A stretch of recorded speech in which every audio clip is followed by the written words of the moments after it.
Hey, what up, everybody? It's Steven. I'm hosting today the 20 to 40 podcast here with Aubrey and Sirod. We're here for episode 6. This episode, we just wanted to tap in and I know a lot of the headlines right now is the U.S. going to go into a recession? How's the stock market? There was that big dip right around the tariff times. Tariffs got suspended and then it all came back. We're back up again. Is this a double top and then are we headed back down, or so I just wanted to like really just try to put people's mind at ease on little things that they could do if a recession were to happen. Now, I'm not calling it, but I'm just saying, it's better to be safe than sorry. And I know Aubrey and Sirod, you guys, I think we all kind of do a dabble in finances. I think Aubrey might be locked in on it. I guess we could start with Aubrey. So the question is really just, what can people do really to plan if a recession is to happen? Not saying that's going to happen today or tomorrow, but just what are some things that people can do during a recession, which is basically just a slowdown, right? It's part of the natural ebbs and flows of the capital market structure. That when the market goes up, the market also goes down, and recessions are a natural part of the market cycle. So what are just some things that people can look forward to, or try to tap in and do to try to prepare if they're worried about that. Yeah, I think, when you first hear a recession, it's kind of scary. I remember we graduated. Are we all born in 85? So, Rod, you're 85 too, right? Yeah. So we're all 85. That's crazy. So when we graduated college, was Oh, wait. 2008, right when a bad one hit from the global financial crisis, right? Housing market crash. I remember that time because there wasn't a lot of jobs and people were getting laid off. So that was like, our first experience with it. So, if you're in your 20s and 30s, you might have kind of like experienced COVID and kind of like the inflation that came after that. So I think one of the biggest things to understand is there's going to be things that happen in your life that are going to affect you, whether you like it or not. Recessions is one of them. Inflation is another one of them.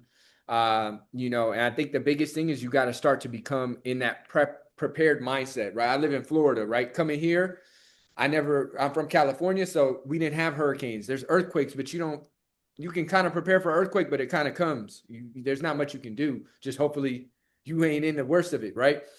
But a hurricane, you can prepare. You can get gasoline, get a generator, right? Make sure you have non-perishable food, right? If you get the warning, you can evacuate, right? There's all these things you can do, and you got to become in that preparation mindset. And the same thing with a recession. You got to start to prepare. So a couple of things you can do to prepare is number one is build your well before you're thirsty. This is one of the key things to your whole life. Don't wait until it hits to start being like, oh man, I need to get my money right now. You need to start getting your money right now. It's called an emergency fund. An emergency fund is recommended to have 3 to 6 months of living expenses set to the side, preferably in a high interest account like high yield savings. Public.com has one for like 4.1% right now. So you want to have 3 to 6 months right there. So if anything did happen, you ain't got to start running up credit cards. You ain't got to ask moms for money, right? You ain't got to sell your Jordans for it, right? You already got some. The next thing is, and this is going to be a big key, is you got to be the most valuable person in your job, or if you're in business, you got to be the most valuable person in the marketplace. You got to be the last person that they want to fire, or last service they want to cancel, or last thing they want to stop buying. Because when the crunch does come capping, people are going to cut spending, people are going to cut job force. If you can be the person they're like, yo, I can't do without this person, then you have better chances of staying on board. Where if you're the person that's always BSing on your phone, you getting back to people late, your customer service is crappy, right? You're going to be the first one when they're like, yo, we got to let go of something. It's going to be you. So you're putting yourself at risk. So you got to understand how to become indispensable, where cats are like, yo, I can't be without this person or this service, this business. So I think those are the two biggest things: emergency fund and become indispensable. Yeah, I think looking ahead, I think when I saw the latest crash, I think the stock market went from like 44,000 to like 36. Damn, my mom jumped in too. I was like, shit, I was always waiting because I'm like, is this the bottom or not? You were talking about a topping tail. Um, where's the bottom? So I had went to ChatGPT and I was like, how can I make money off of this bad situation, because a lot of these things come in rotation. And I'm tired of sitting on the sidelines. Like, again, same thing happened with COVID. I made zero money. And then it happened, with Trump multiple times. I think he has the top like 7 biggest crashes. And I'm yet to be able to take advantage of any of that. So I go to ChatGPT. I'm like, how do I take advantage of this? This shit started talking about getting into supply chain and shit. Like I'm supposed to like. So I gotta know somebody at customs, be like, yo, go to my guy over there, and then you don't pay tariffs, and then you give me the money. I mean, I'm like, it's a little bit too complicated. But my heart was in the right place. The fact of the matter is, you still want to find the loophole and try to take it. Like when the housing market crashed, again, I can't think of something off top, but you want to be able to look at the problem and say, where can I fit in? And sadly to say, but profit off of it. You always want to be in a position to take care of yourself. Even in bad times, like I said, it's unfortunate, but people make money in war. People make money off blood diamonds. The way I see it is everybody's making money off of all these things, and some of them are bad. When hurricanes happen, you see these people come in, what are they buying the land? I had somebody hit me up on the fires. It was like this dude. It's random. He's a coworker. He ain't the brightest either, but this motherfucker hit me up on Instagram and was like, "Hey, do you know how much the land might be selling for?" And I'm like, "Damn, people are dying over there, bro." But he's like, "Yo, he's like 58. He's like, man, he's Filipino dude, maybe like 4'11". He's like, "Man, I got money to spend." So I'm like, "All right, cool." But that's really what I would say to answer your question. Is like, man, you just got to find your way into these bad situations. I don't quite have that answer, but I know, again, Google, ChatGPT, start asking those questions, start asking around and looking at the past recessions and see where were people making profits, where were people benefiting from these bad situations. Because what, July 9th is around the corner, and I know Trump is up and down with his policies, but tariffs are supposed to come back, and last time they came back we lost like $6 trillion. So maybe it'll only be 3 this time, but that's still 3 trillion that's going to be lost that you can try to, when it comes back, because the world economy is still going to work. It's just going to work differently with these tariffs and the policies that at least American administration makes, because we are the number one. When we say something, it affects everything. So July 9th, what are we, like 6 days to 9 days away? Yeah, get ready for that. The recession part of it, though, yeah, the the decisions that are going to be made after that, just be ready for it, because are the rates going to go up? Are they going to go down to try to combat it? Stagflation, all those things that I'm hearing about, I'm just kind of sitting on the sideline thinking, have a plan in place so when it happens, you can move. Yeah, and I think one 2 things that I've always been told about recessions. 2 things that you need to have, right? You need to have a place to live, whether it be a home or a job, right? Because you're going to need money to get through recession. And like Aubrey said, like you have to be indispensable. Usually, they usually do like what, last one in is the first one out type thing during this time. And really having, really keeping your ears to the streets. And when I talk about these streets, I'm talking Wall Street. Like they're the ones that know first before anybody else is what is coming, right? Like if you actually take a look at what happened during the great financial crisis in '08, right? A lot of those banks that went under, they knew they were going to go under, and everyone got out before, and then they were just selling it to other people, usually retail, right, to buy it up so they can jump ship, and then you're caught holding the bag, right? I feel like in 2025, let's not get caught holding the bag for nobody unless it's just the rich fat cats on Wall Street that's just making billions shorting and buying, right? Like they're making, as much as the stock goes up, they make money on when the stock goes down too. So just know that the capital market structure is a very intricate and confusing thing. And it's to be like that because you also have to think what 85% of the stock market is actually owned by the top 10% in this country. So the wealthiest people are in there, and you have retail in there trying to fight and trying to think of 401ks and retirement and just trying to retire early. You have a lot of people in there trying to do stuff like that. Just know you're behind the 8 ball, so you just got to be in that prepared mindset, like Aubrey said. And I guess just to kind of you know jobs, the JOLTS reports, which is basically the jobs openings that are opening, they've consistently gone down for it's got to be like maybe a year and a half now. You're starting to see a lot of the unemployment start to tick up a little bit, right? Continuing claims are starting to tick up. These are all just little data markers to just show you that, while back during COVID, it was a time where you could probably get a job, leave a job, get a job, leave a job, and you keep slowly getting your money more higher and higher. Your wages go up because people are looking now. They're slower to hire. Quits rates are falling because people are really wanting to. They're scared of what's going to happen, and then you don't want to quit a job, and then a recession starts, so then you have no money. So, I guess my question to you guys would be, when it comes to these recessionary fears, right? How much weight do you guys really put on what the media is pushing, right? Because let's keep it real. I think Aubrey says it the most, right?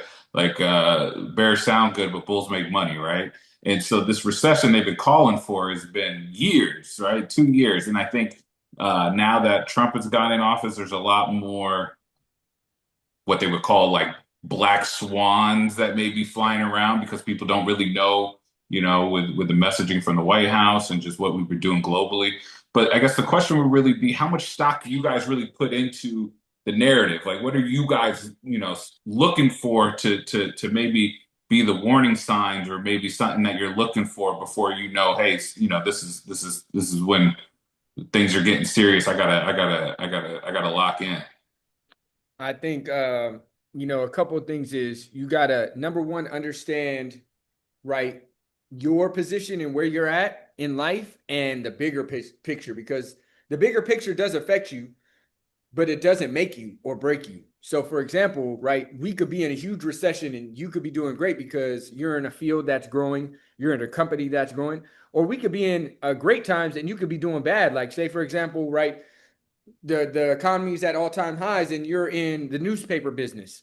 Well, newspapers aren't doing that good. Why? Because people are on Instagram and people are on Google and Chat GPT. Your sector isn't doing that well. You could be in, right, trucking or taxi, and Uber's taking off in autonomous vehicles. So you got to understand that there's the bigger picture, but there's also your picture, and they don't always exactly coincide. Is it going to affect you if we go into a recession? Yes, it is, but it's not going to make or break you. So I think that's one of the things to understand is you really got to still be on top of your path, your journey, and what you're doing, and making sure that you're set up, because it's like your little part of the world is mostly affected by you. And then as far as like the headlines and all that stuff, I think kind of going through it a few times, you kind of like start to see, I think you've got to go through it coming back a few times to really start to trust the stock market a little bit. I don't know if you guys have seen the picture, but there's like the lifetime returns to the stock market through World War I, World War II, COVID, all this stuff. And overall, it's going up and to the right. There's going to be dips. And I think once you start to understand what the stock market is, some people think the stock market is gambling and it's like numbers and pictures and colors. The stock market isn't gambling. What the stock market is its ownership in companies around the world. And those companies are in the business to make money. And when you own a part ownership of them, that's your equity. So if you look at it from that position, right, it's called Mr. Market. Benjamin Graham, one of the mentors of Warren Buffett, said, imagine there's this guy named Mr. Market. And some days he's super excited and he comes to you and says, I'll buy your house for $500,000. And sometimes he comes to you and says, I'll buy your house for what it's worth at $400,000. Sometimes he comes to you and says, I'll buy your house, things are bad, for $200,000, right? Thank you. Now, that doesn't change what your house is worth, right? It's providing shelter, it's providing a home, right? There's only so many houses in your area. You know what your house is worth. But at different times, Mr. Market will offer different like values to you. And you can either say, well, that makes or breaks my housing value, or you can understand that Mr. Market, which is people have different moods at different times. Sometimes they're ecstatic, sometimes they're pessimistic, sometimes they're value-based. So I think understanding that and understanding that the best thing you can do, and when I heard this, it made a lot of sense, is not try to time the market in and out, but spend time in the market. So not timing the market, time in the market. So if you can be in the market for 5 years, 10 years, 15, 20 years in quality businesses, that's why I really only do index funds now. I started out with like single stocks, And it's like trying to pick a hamster out of a whole herd. You really can't bet. It's like that's more betting. But if you can pick the top 500 companies in the US, you have way better chances because you're betting on the US economy as a whole. All these people working at all these companies, always innovating, marketing better. That's what I want to bet on. And that's what I want ownership in. And over time, because we're in a capitalist society, companies tend to go up in value because they're always in the business of going up in value. Every single day, people at Google right now are working on better algorithms. People at Apple are working on new iPhones right now. Nvidia's working on new chips. Tesla's working on new cars. I want to own a part of that. And that's what, if you can understand, that's what the stock market is about. And the last thing is, Warren Buffett said this. He said, if there was a sale on burger meat at the store, you would be excited. You'd be like, yo, it was $8.99. Now it's $7.99. I want more. There's something about humans that is opposite in the stock market. When a stock goes up, we want to buy more. But if that burger meat went from $8.99 to $9.99, you'd be like, I don't want it as much. But when the stock goes down and it's on sale for better price, we have a fear instead of an excitement. It's the same companies at a better price. So when you think of it like that, what's the underlying equity company? You start to get excited when the stocks come out. When we had this last drop during the tariffs, I got excited because I wanted to buy more because the same dollar would get me more shares and be up more when it come back up because companies are going to come back up. We're in a capitalistic society. That's how our system works. So that's the biggest things. Yeah, when I watch the news, I personally don't really trust any of it. Like I bounce around MSNBC, CNN, Fox. I think, Stephen, you said there's a different news channel I should pretty much be watching. What was that? Didn't you tell me about that in the past? Watch Bloomberg. Daddy, here go. Okay, thank you, buddy. So for the most part, I don't believe it. But what I do look at in its totality is the fact that, like I said, when the tariffs were first presented back in April, there was a huge drop. Okay, how we're back at the top when those tariffs are still lingering tells me that something bad's going to happen. The what I'm learning though, and you hit it actually, Stephen, earlier on the money, when you talk about 80% of the market being owned by a certain group of people, that lets me know that you're probably going to lose this battle of trying to predict how to manage at least the stock market in a recession. Now, if you're a wedding planner or a plumber or all these other professions, you're going to have to look at your specific world and see how it gets affected by basically Americans not spending as much money, right? I mean, that's basically what it comes down to. Is like people are losing jobs, people aren't hiring, the job market is what it is, prices are higher. So like me right now, knowing all this is coming, I ain't spending a penny. Like, right, I'm like saving everything. We're not planning no vacations. We're not doing any of that stuff. But what I do notice during all of these times is I'm the opposite of Aubrey. The people I follow who are very successful traders, even when the market was losing $6 trillion back in April, May, every day I wake up and there were multiple stocks, usually 3 to 4 to 5, and then certain sectors keep going up, but they were all going up 100, 200%, 100, 200%. And so for me, that is money to be made every morning. And that's regardless if you're in a recession or any of those different markets. So that's what I look at. And I couldn't explain right now in a video because I've been doing it for almost 2 years now, and I'm still gambling per se because I haven't learned to read the charts. I'm just kind of watching these people on Twitter. I'm watching these discords that I'm paying to be in, and they're making these calls, but I still haven't figured out because again, I was buying at the top. I'm not watching the news like they are. I'm kind of doing it while I'm at my full-time job, which is not the way you want to trade. Again, that becomes to me more gambling. That's why I'm losing money. But the fact that they're making thousands, hundreds of thousands of dollars a week by watching these stocks move, and there's a formula to it. Again, I'm learning it still. But that's why I would say if you're looking at the stock market to focus on that, in my opinion, because something's moving every day. What you're talking about, Aubrey, for the long term, of course, when you have that chunk of money, but when you're trying to get an income from the market, I would say every day something's moving, but you have to spend the time, go through the ups and downs, use a simulator, all these things that I've been learning to figure out how to benefit from that. And that's in any market, recession or not. Yeah, and I think that you two both have it's similar perspective but differing opinions on that perspective. I guess where I fall on it is there is a lot of warning signs, right? I look at the treasury market, right? Like the 10 The year bonds. Yeah. hovering around 4.5%, which is usually a danger zone when we go into recessions. Um, the uh, the auction markets, right? People buy, we have $37 trillion plus in debt in this country, right?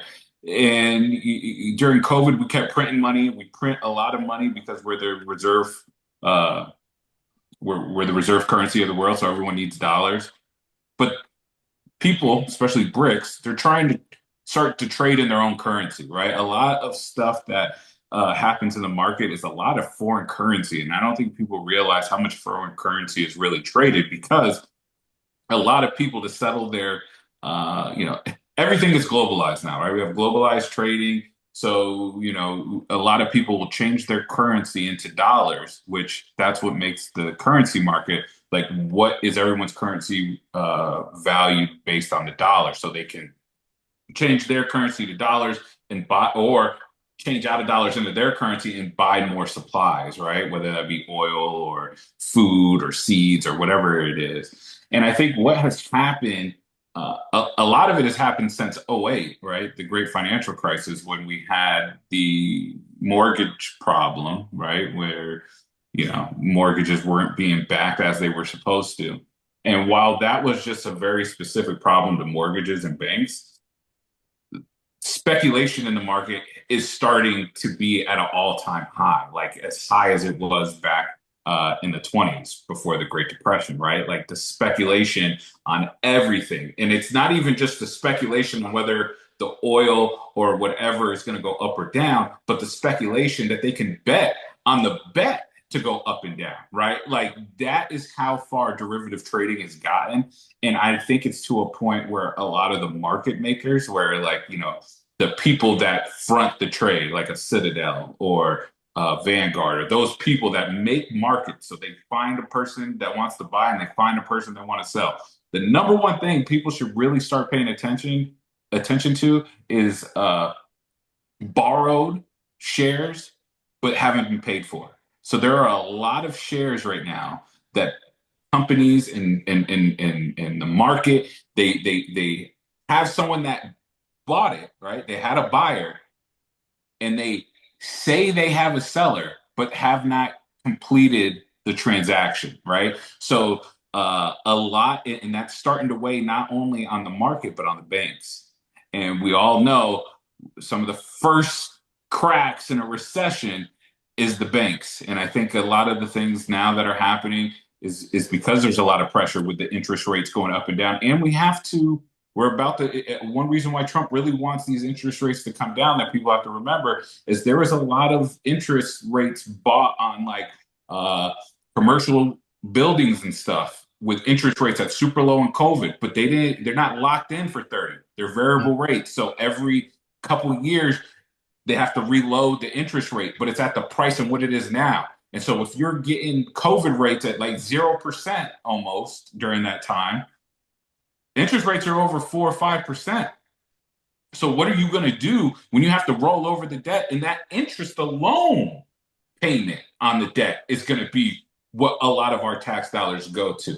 And so I guess my question to you is not to like fearmonger, but how how how is it that we can try to prepare, but the most part is it's not for us to prepare for, right? We could take a shock from a place like Japan or Germany that then impacts us, right? So when we're thinking about the stock market and we're thinking about these recessions, and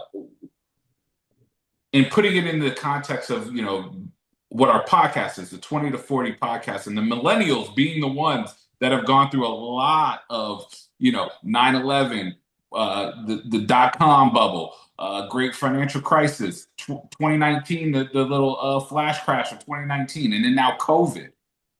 How do you feel as a millennial when you have to feel like you're always preparing for something that's supposed to be a once in a generational thing, and we've had a couple now? Like how is that making you feel, and how has that kind of made you move the way you move now? Yeah, it has been a lot. What was the flash crash? I don't remember. I know COVID. What was the flash Even crash? just be making shit up. Yeah, No, I'm like, I think it was in. I think it, I can yeah, Google. we'll He said fact check flash that. crash, I think bass smash, I, money fall.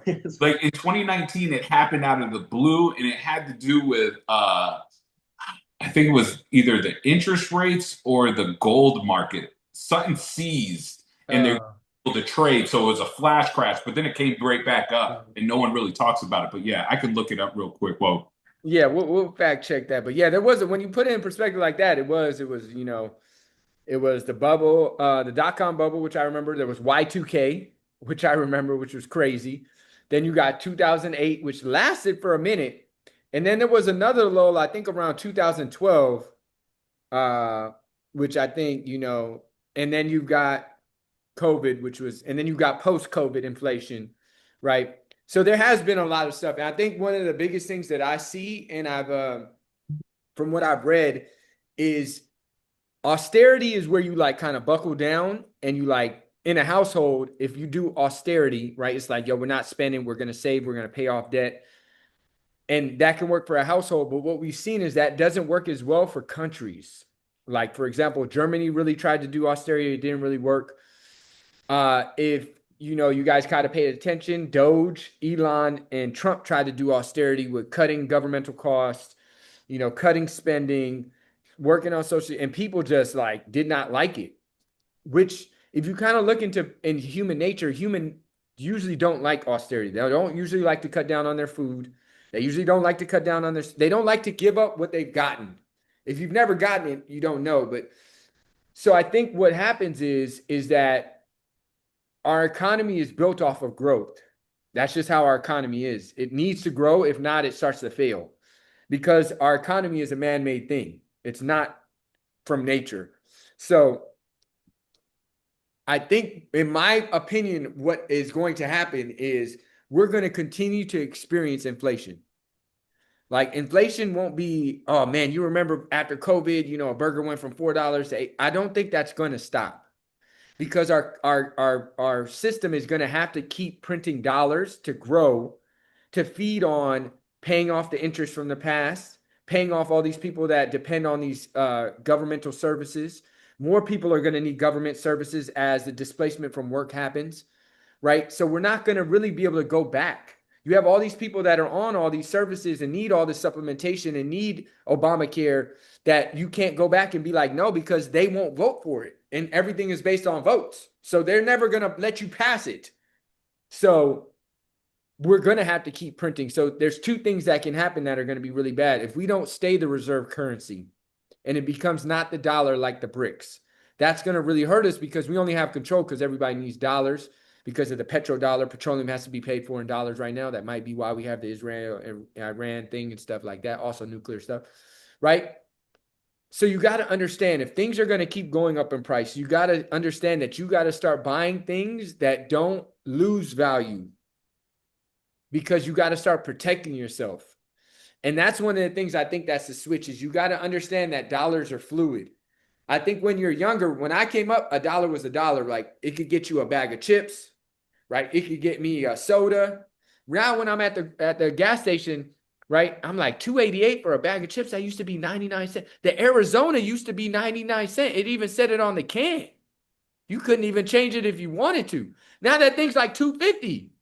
So I think that's where I'm like, yo, this ain't gonna stop. It's gonna be a bag of chips for $5. It's gonna be a gallon of gas for $8.99. Are you going to be ready for that? Is your stuff gonna keep up with that? Because austerity and cutting costs, us as humans just aren't gonna do it. Because we have a democratic society where we have to say okay. And we're not. We're not gonna say, the majority of us are not gonna say cut all these costs because too many people want them. So if you know that's where it's going to go, you got to be ready to be like, okay, how much of my stuff, when the dollar cost of it goes up, goes with it too? Is that real estate? Is that Bitcoin? Is that gold? Is that equity in businesses? Right? Because if all you got is cars, go down, shoes go down, clothes go down, right? All these things go down. If you got too much of it, that's where you end up losing because you put all your money into things that just went down in value. So that's what I think is going to happen, in my opinion. Like, we're going to see $10 gas probably by 2040. Yeah. Yeah, what was Warren Buffett, I think, said to solve this $37 trillion is like no Congress person can stay in office if they pass a budget that's not dropping the deficit. Something serious needs to happen with the people and the decision makers that are. I mean, 37 trillion. Holy shit, man! I mean, what they say, like the defense budget, another budget, I think is Medicare. The only like the interest alone on that 37 trillion, that's where all our tax dollars are going. I mean, these dudes are so irresponsible. Again, we'd only talk about it, for me, in my experience, the news talks about it a lot more when Trump is in charge. I don't care when. I just know now that I'm aware of it. It's pathetic, it's sad, and I can't believe like we've allowed this for so long. So hopefully by 2040, Aubrey, we kind of cut that shit out and us the voters come together finally and stop all this BS hating and say, these are our children who are going to deal with this. And 37 is only getting higher. It's insane. In regards to the recession, again, the adaptation, I know a guy who owns a nightclub. First off, he started working there. He was VIP host, moved with, now he owns a couple of nightclubs downtown. And like 5 days after COVID, something quick, after the nightclubs got shut down, he was posting on Instagram about, I believe it was restoration, home restoration, people whose pipes burst, mess up the carpet and all that. And I'm just thinking, like, man, this dude stay on the move. You guys have both known me for 20 years plus. I was a teacher. You got real estate agent, photography, videography, and a cop. I'll stop right there because I've had like 50 jobs. But none of those have anything to do with each other. But that adaptation that I've always been grateful for California being so expensive because it always kept me on a move. So now I don't get worried. If you say, oh, you can't do HR anymore, all right, I'll figure out something. I've already had 7, 8, 9 jobs. The counter to that is, I mean, I don't know if you're John in rural Alabama, I don't know if those opportunities are there for you because when I started photo booth business, like everybody's having their weddings here. Photography, everybody wants a picture at the beach. Like it's easy to adapt and really get an income off of those in hard times. But again, somebody's buying something in that damn area. You know what I'm saying? So if you're in North Dakota, Idaho, Vermont, wherever, somebody's buying something. So how do you get into that market and stay afloat? It's that adaptation that you're going to have to figure out. People are still driving to work. So, do you know how to change oil or change a tire or start your own towing service? Like, I don't know. I got another coworker who buys the big containers, that come in from China and shit. I think he like bought one at an auction. Now the dude has like 40 of them and he quit his government job. He makes over, multiple six figures a year. I'm like, containers? Like, what the heck? There's so many opportunities out there that please to the youth, to anybody who's in a position, like you said in the previous episode, Aubrey, that's young enough that you should not be tired. Always adapt. Don't get caught up in the one area you're in because unfortunately, that's just not good enough. Going to college and getting a sociology degree and becoming a teacher is just not good enough anymore. Do that, but always have something in your back pocket that you can do in certain times. So that's recession, hurricane, whatever. Always have something that you're comfortable doing and have a plan to do it. This is so crazy to give advice on that, but it's like you really should because nothing worries me. When COVID hit, both my jobs were COVID proof, but if they weren't, I wasn't even tripping. I was like, I know people who made hundreds of thousands. It wasn't because they stole PPP money.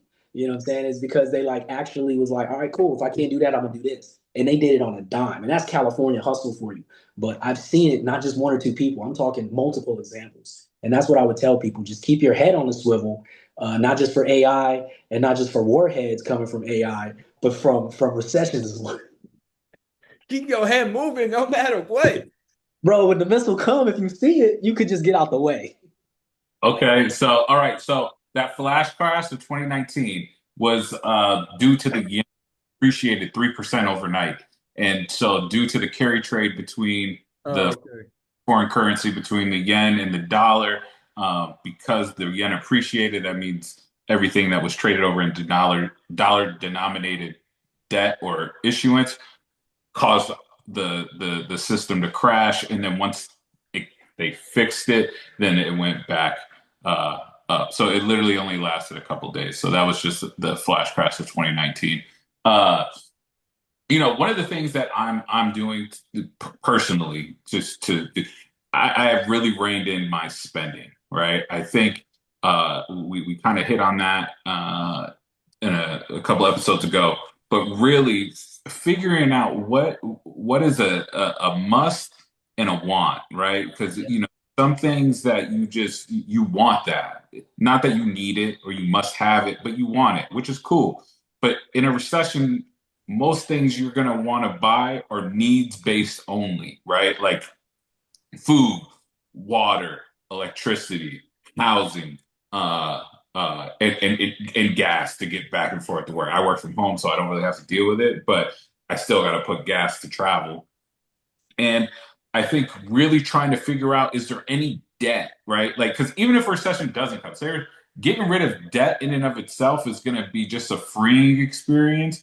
But then that's just one less thing to be over your head because during a recession, don't miss no payments, right? Don't miss giving people what they need because they're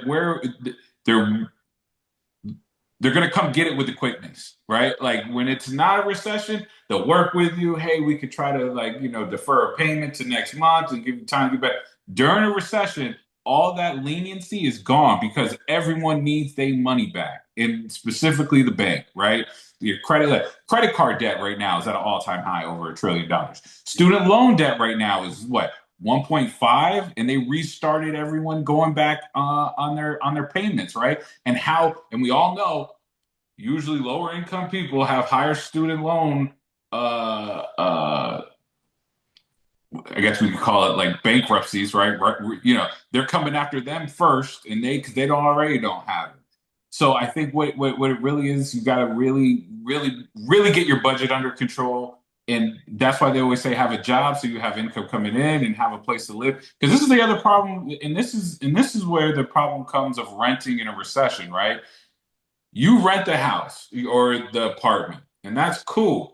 But what if the landlord defaults on the building or the property? Mm.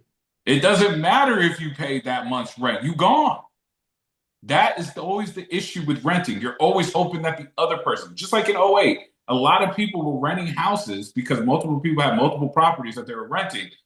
But the landlords were having the issues because they weren't paying what they were supposed to do. They weren't paying the mortgage on the house. So then the house goes into foreclosure. Well, there's a family in that house that has to get kicked out, even though they just paid last month's rent, and they don't get that month's rent back either because it's from the landlord, unless they sue the landlord. So just be cognizant that in a recession, what you know as the rosy times of just being able to call people and try to come up with an agreement usually isn't there. And I think Aubrey is right. There's a lot of things on a global scale. We really push for globalization in a way that's made cost of things cheaper, right? Like the whole issue with China, right? China builds everything, and we get cheap products now, computers, technology, TVs, everything's made in China, right? That's where but that is that in and of itself is putting us behind the U.S. specifically, because now we don't have any manufacturing really here. We can't ramp up that production to get people jobs and stuff like we used to do back in the day.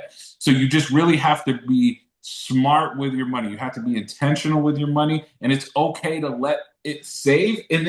And this is what other people have to realize is once you save up that money and you're prepared and you're ready, always there are opportunities during a recession, whether it's buying stocks, whether it's buying property, whether it's buying cars, because the people that aren't prepared and aren't ready for it, they're the ones that's going to be selling everything to try to get quick cash. And they're going to be selling it for the low because they need the money now. They don't have time to go back and forth with everyone trying to get this, that, and the third. They need it now. So if you are prepared, that could be some time for you to come and actually catch a come up on some stuff that people are willing to sell while they're scared, right? There's always that always be greedy while everyone else is fearful, right? Like where everyone else is thinking the world's falling, everyone's selling everything else. That's when you be greedy because then you can buy all this stuff and you'll never know what you have until the end. And you might have came up on some great deals.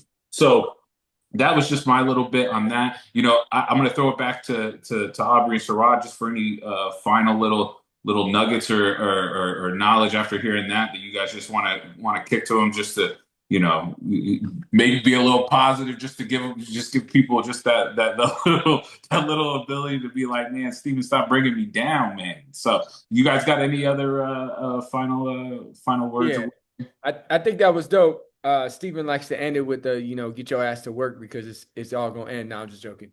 But I think Stephen hit it on the head with, man, you got to control your spending and really control your finances. And one thing I learned on top of that is, like, when I ran into financial crunches, uh, you know, it wasn't because I was spending so much. I had really learned how to discipline my spending. I just wasn't making enough because I was a business owner, and your income is going to ebb and flow. So one thing I learned is that, the symptom was debt was going up. I was owing more on my credit cards because I couldn't make the full payment, right? And that was a symptom. The cause, right, was low income, right? So you got to understand there's symptoms and there's causes. Like if your shoulder hurt, the pain isn't the cause. You've got tendonitis in one of your muscles and it's like not moving right because the joint is off because you're slouching your shoulders. So that's changing the way the muscle moves, and the pain is a result. So if all you do is take Tylenol, you didn't fix the problem. That's one thing you got to understand. You got to get to the issue of things that are causing the symptoms. So debt is a symptom. It's not the cause. The cause is either you are spending too much or you're not making enough. And really, if you can do both, not just focus on one. You can't just make more and keep spending more, and you can't just spend less and not make more. You really got to play both offense and defense. And that's one of the key things that I think cats don't understand is, like, yes, I want to chill too and I want to relax too, but there's a season for that. And timing is everything. They call it syntax, right? So if you say the dog bit Johnny, right, it's different than Johnny bit the dog, especially for Johnny, as Tony Robbins says. They're the same words, they're just in different process. So if you grind early and set yourself up early, you can chill later. But if you try to chill early and grind later, it puts you in a much harder position. So I think understanding that, because I like to chill too, and I like to, vibe, but I also understand that, and this is for the people that got families, like your family's on your back, right? I think that's one of the biggest things that I think when we went through a financial crunch, I really felt some shame around, because I lost money in the stock market and we were in debt. I felt shame around, like, I hadn't led my family down the right path. I'd let my family down, because you got to take responsibility, right?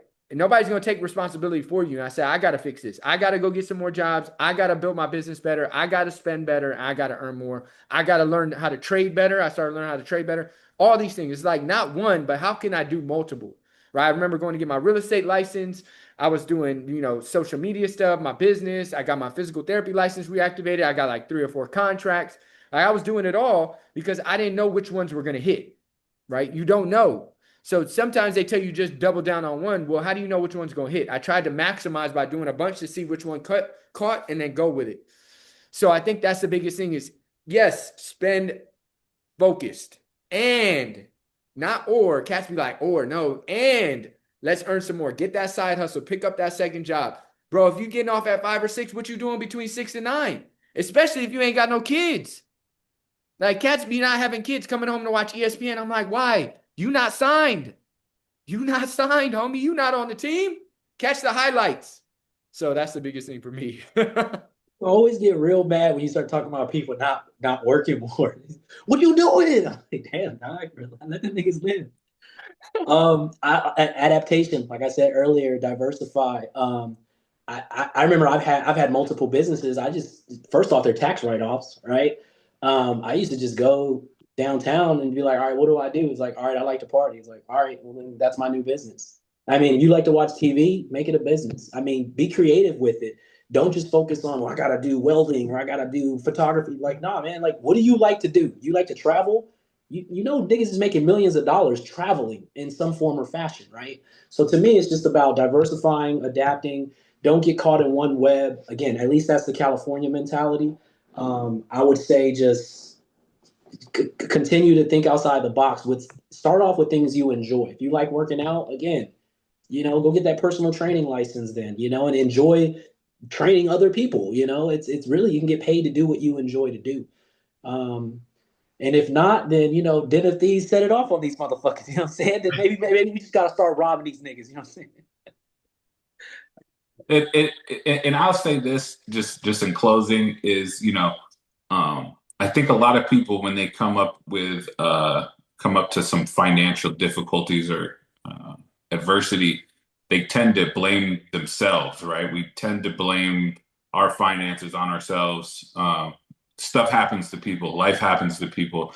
Always just communicate. If you're going through some hard times, if things are looking difficult, and you are struggling, just reach out and talk to somebody, like whether it's, certain thoughts of suicide, whatever, always just talk to someone. It's, while these are scary topics and they're big topics and they're there to kind of just always talk to someone, always try to just reach out, because at the end of the day, money comes and money goes. I know that it's easier said than done to try to witness it and feel that, when everything we have around us is, we need money to survive.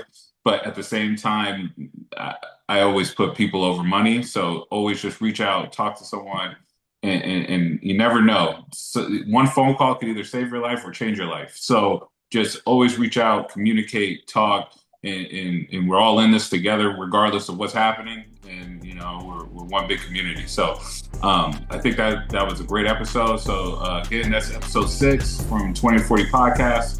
I'm Steven with Aubrey and Sirod, and until the next time. Let's get it, y'all.